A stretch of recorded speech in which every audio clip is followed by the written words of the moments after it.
Good morning friends. Art and success channel में आपका स्वागत है। मैं हूं राजू कुमार। तो चलिए दोस्तों, हमेशा की तरह करंट अफेयर्स आज भी शुरू कर लेते हैं। तो देखिए दोस्तों, आपसे रिक्वेस्ट है, प्लीज़ जाएं और सब्सक्राइब जरूर करें चैनल को, है ना। तो प्लीज़ आपसे रिक्वेस्ट है कि आप चैनल को जरूर सब्सक्राइब करें और घंटा का बटन जरूर दबाएं, है ना दोस्तों। इससे ये होगा ना दोस्तों कि जब भी हम वीडियो डालेंगे तो सबसे पहले आपके पास पहुँच जाएगा। तो प्लीज़ आप ज़रूर सब्सक्राइब करें दोस्तों। और देखिए दोस्तों, आज जितना इंपॉर्टेंट जीके बन सकता है आज का, वो सब हम आपके लिए लेके आए हैं, है ना, जो आपके एग्जाम्स के लिए बेहद इंपॉर्टेंट है। तो चलिए हम लोग शुरू कर लेते हैं समय ना गवाते हुए दोस्तों। तो उम्मीद है आपने सब्सक्राइब वगैरह कर ही लिया होगा। सब्सक्राइब कर दीजिए और लाइक कर दीजिए। तो चलिए दोस्तों, हम काम की बात कर लेते हैं। अब देखिए दोस्तों, हमारा जो पहला प्रश्न है, ध्यान दीजिएगा। हमारा जो पहला प्रश्न है दोस्तों, पहला प्रश्न कह रहा है आपसे, मई 2020 में दीपा मलिक ने अपनी सेवानिवृत्ति की घोषणा की। किस वर्ष वह पैरालंपिक खेलों में पदक जीतने वाली पहली महिला बनी थी? यही आपसे क्वेश्चन पूछा जा रहा है, किस वर्ष। तो याद रखिएगा दोस्तों, क्वेश्चन ये भी बढ़िया है।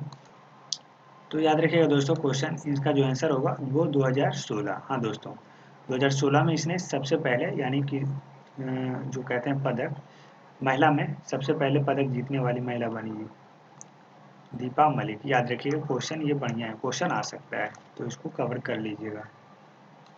तो देखिए दोस्तों, अगर इनकी इसकी डिटेल्स के बारे में अगर बात करें तो दीपा मलिक ने राष्ट्रीय खेल संहिता के अनुसार भारत के पैरालंपिक समिति के अध्यक्ष थे फिलहाल। तो अपने पद से सेवानिवृत्ति की घोषणा कर दिया है, यानी इस्तीफा दे दिया है। इस्तीफा नहीं कर सकते दोस्तों, मतलब अब नहीं करेगा काम उसमें, है ना। वैसे भी एक नियम है दोस्तों कि राष्ट्रीय खेल संहिता के अनुसार कि एक सक्रिय एथलीट जो भी है किसी भी महासंघ में आधिकारिक पद नहीं रख सकता है। तो ये तो पदक जीतने वाली पहली भारतीय महिला थी जो 2016 में जीती थी। ग्रीष्मकालीन पैरालंपिक में भी शॉर्ट पुट में रजत जीता था, ग्रीष्मकालीन में। तो यही इनकी डिटेल्स है दोस्तों, याद रखिएगा। वैसे 2016 में सबसे पदक जीतने वाली पहली भारतीय महिला बनी थी।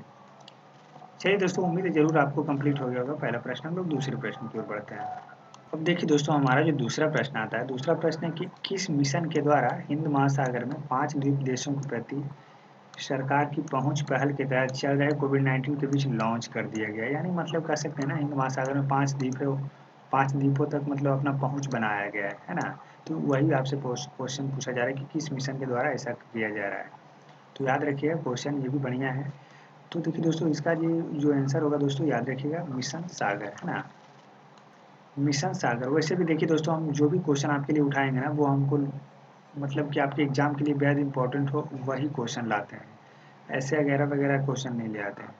तो खैर, यहाँ पे देखिए दोस्तों, ध्यान दीजिएगा, इसका जो उत्तर होगा दोस्तों मिशन सागर, है ना। पूरा कोशिश करते हैं कि आपको फ़ायदा आ जाए, फ़ायदा हो जाए आपके एग्ज़ाम के लिए क्वेश्चन। तो याद रखिएगा दोस्तों, इसका जो उत्तर होगा मिशन सागर, है ना। मिशन सागर के तहत 5 द्वीप देशों के पास पहुँच बनाने के लिए मिशन सागर शुरू किया गया है। अगर इनकी डिटेल्स के बारे में कुछ बात करें दोस्तों, तो याद रखिएगा, भारत तो वैसे भी 10 मई 2020 को ही मिशन सागर शुरू हुआ है। तो 10 मई 2020 को ही मिशन सागर शुरू हुआ है।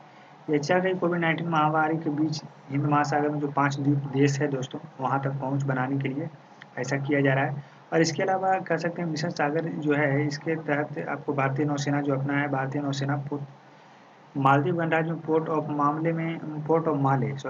ऑफ माले में प्रवेश करेगा, ताकि उन्हें 600 टन खाद्य सामग्री का प्रावधान किया जा सके। 600 टन बहुत है दोस्तों, खाने पीने का व्यवस्था किया जा सके। तो इस तरह से कह सकते हैं भारत ने हर जगह पे हर देश को मदद किया है जितना बन सकता है। खैर, यहाँ जानिए इतना दोस्तों कि मिशन सागर के तहत ये पहुँच बनाया जाएगा। चलिए दोस्तों, उम्मीद है आपका दूसरा प्रश्न भी हो गया होगा। हम लोग तीसरे की ओर बढ़ते हैं। अब देखिए दोस्तों, हमारा जो तीसरा प्रश्न आता है, तीसरा प्रश्न आपसे पूछा जा रहा है कि सैमसंग पे डेबिट कार्ड लॉन्च करने के लिए सैमसंग किसके साथ भागीदारी करेगा, है ना। यही क्वेश्चन पूछा जा रहा है, किसके साथ भागीदारी करेगा डेबिट कार्ड के लिए। अब देखिए दोस्तों, इसका जो उत्तर होगा, याद रखिएगा, सोफी। हाँ दोस्तों, सोफी के साथ अपना जो है भागीदारी शुरू करेगा दोस्तों, ताकि इसका जो है सैमसंग का डेबिट कार्ड लॉन्च हो सके, है ना। तो याद रखिएगा, ये भी क्वेश्चन बढ़िया है। तो देखिए दोस्तों, जो सोफी कंपनी है, ये एक अमेरिकन कंपनी है दोस्तों, याद रखिएगा। ये अमेरिकन कंपनी है सोफी, सॉरी हम ज़्यादा कुछ ये कर दिए। तो याद रखिएगा, सोफी एक अमेरिकन कंपनी दोस्तों, जिसके साथ कि सैमसंग अपना भागीदारी।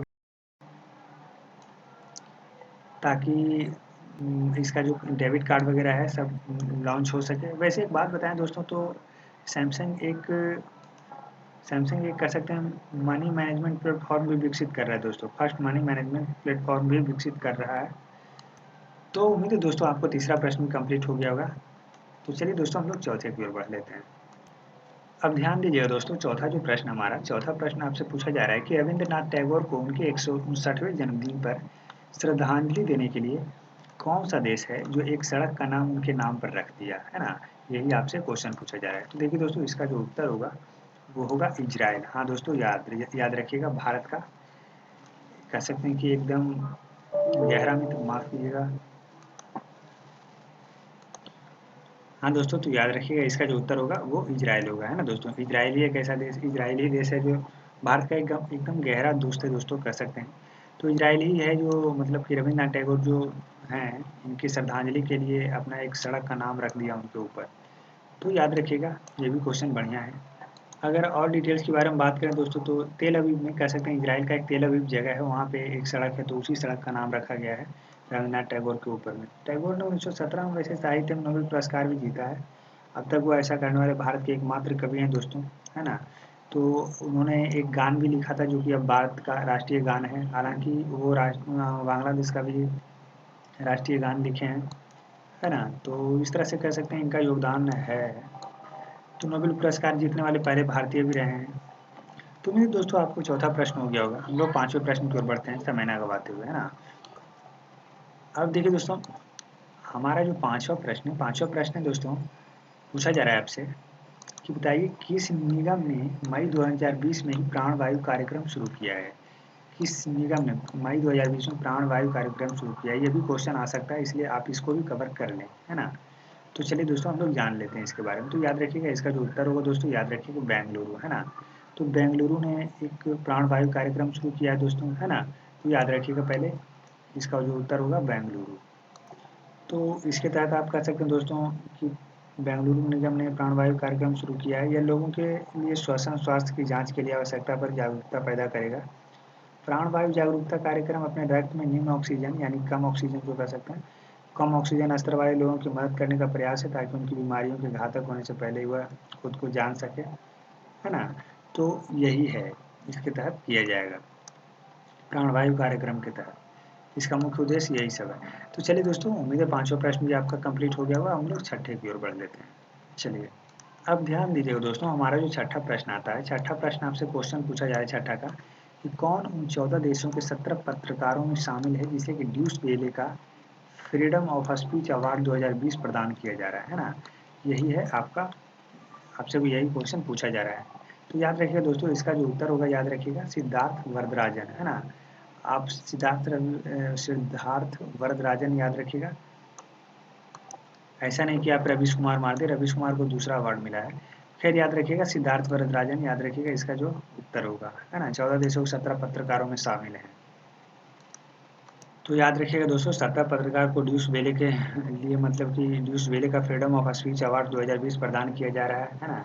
यह एक व्यक्ति या पहल को प्रतिवर्ष दिया जाता है, प्रदान किया जाता है, जिसने मीडिया में मानवाधिकार और व्यक्ति की स्वतंत्रता के लिए उत्कृष्ट प्रतिबद्धता दिखाई हो, बढ़िया काम किया हो। पुरस्कार जो कह सकते हैं, ये जो पुरस्कार शुरू हुआ है 2015 से ही शुरू हुआ है।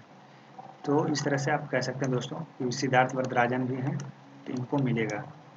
चलिए दोस्तों, उम्मीद है आपको छठा प्रश्न भी कंप्लीट हो गया होगा। हम लोग सातवें प्रश्न की ओर बढ़ लेते हैं। अब ध्यान दीजिएगा दोस्तों, हमारा जो सातवां प्रश्न आता है, सातवां प्रश्न है कि किस राज्य के गृह मंत्री ने मई 2020 में देश की पहली एफआईआर आपके द्वार योजना का शुभारंभ किया है। हाँ दोस्तों, पहली एफआईआर आपके द्वार, है ना दोस्तों। अब आपको एफआईआर अगर करना हो तो आप अपने घर से ही कर सकते हैं, आपको थाना जाने की ज़रूरत भी नहीं होगा, और करप्शन की तो बात ही दूर है। तो याद रखिएगा, इसका जो उत्तर होगा दोस्तों, याद रखिएगा मध्य प्रदेश, है ना। याद रखिएगा मध्य प्रदेश। तो याद रखिएगा दोस्तों, इसका जो उत्तर होगा मध्य प्रदेश, है ना। मध्य प्रदेश के गृह मंत्री जो हैं वो ये फैसला लिए हैं। तो याद रखिएगा दोस्तों। तो देखिए दोस्तों, जो मध्य प्रदेश के अभी जो गृह मंत्री हैं वो डॉक्टर नरोत्तम मिश्रा जी हैं।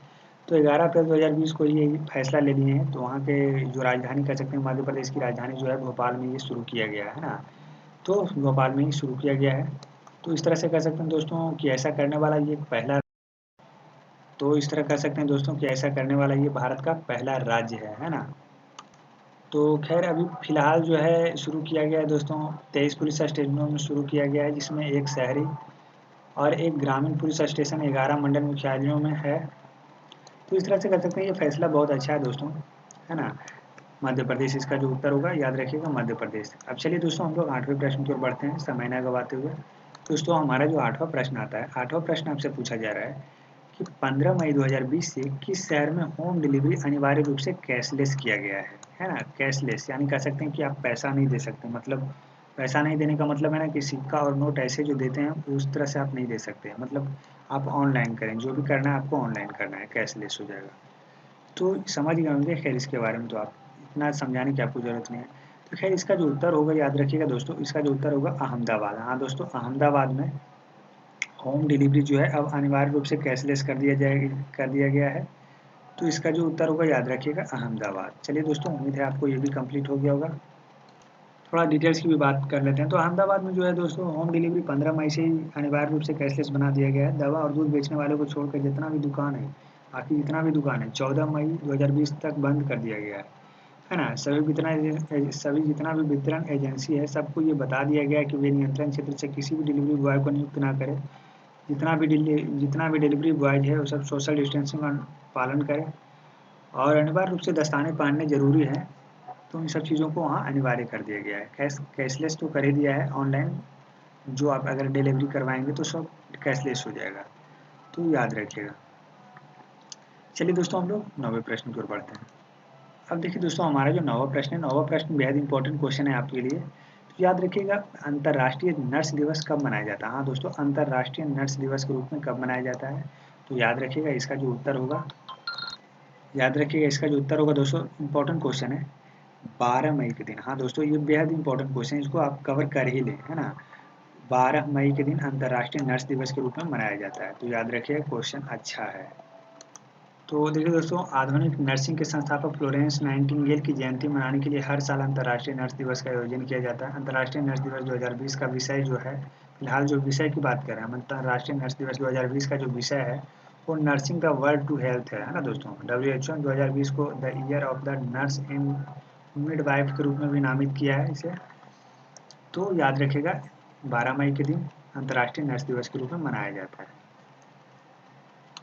किसके जन्मदिन पे, तो फ्लोरेंस नाइटिंगेल की जयंती के लिए मनाया जाता है। तो बढ़िया क्वेश्चन है, याद रखिएगा, कवर कर लीजिए। चलिए दोस्तों हम लोग लास्ट प्रश्न यानी 10वें प्रश्न की ओर बढ़ते हैं। उम्मीद है ये क्वेश्चन भी आपको कंप्लीट हो गया होगा, इसमें कुछ ज़्यादा बताने नहीं था। चलिए हम लोग लास्ट की ओर बढ़ लेते हैं। तो देखिए दोस्तों हमारा जो 10वां प्रश्न यानी लास्ट है कि मई 2020 में केंद्र सरकार ने 15वें वित्त आयोग की सिफारिशों के अनुसार कितने राज्यों को अनुदान के रूप में 6,195 करोड़ रुपए जारी किए, यानी कह सकते हैं ना 6,195 करोड़ रुपया जो है वो जारी किया गया है। तो कितने राज्यों के बीच ये बांटेगा, यही आपसे क्वेश्चन पूछा जा रहा है। तो याद रखिएगा दोस्तों, इसका जो उत्तर होगा वो 14 देश, हाँ सॉरी 14 राज्य है ना। तो 14 राज्य के बीच में दिया जाएगा दोस्तों, 14 राज्य है तो इसके बीच में ये 6,195 करोड़ रुपया को आवंटित किया जाएगा, बांटा जाएगा। तो चलिए दोस्तों, खैर थोड़ी डिटेल्स की भी बात कर लेते हैं। तो केंद्र सरकार जो है 15वें वित्त आयोग की सिफारिशों के अनुसार, तो आपको पता ही है कि 14 राज्यों का अनुदान के रूप में मिलेगा, 6,195 करोड़ रुपये को बांटा जाएगा। ये अनुदान कह सकते हैं मई 2020 के लिए पश्चिम बंगाल, हिमाचल प्रदेश, केरल सहित और भी राज्य हैं जिसको कि ये सब मिलने वाला है ना दोस्तों। ये 6,195 करोड़ रुपया का कुछ हिस्सा मिलेगा उसको भी। तो कह सकते हैं कि इन सब चीज़ को देखते हुए कह सकते हैं अन्य राज्यों के राजस्व में कमी या राजस्व के घाटे के नुकसान को कवर करते हैं। तो राजस्व घाटा राज्यों के राजस्व और व्यय के बीच का अंतर भी है। खैर इन सब चीज़ों को उतना आप ध्यान ना दें दोस्तों, ये तो बस हम आपकी डिटेल्स के हर क्वेश्चन में डिटेल्स बताते हैं, तो बता दिए इसमें भी। तो आप इतना ही याद रखें कि 14 राज्यों के बीच बटेगा 6,195 करोड़ रुपये, केंद्र सरकार ने फिर से ऐलान कर दिया है 15वीं वित्त आयोग की सिफारिशों के बाद।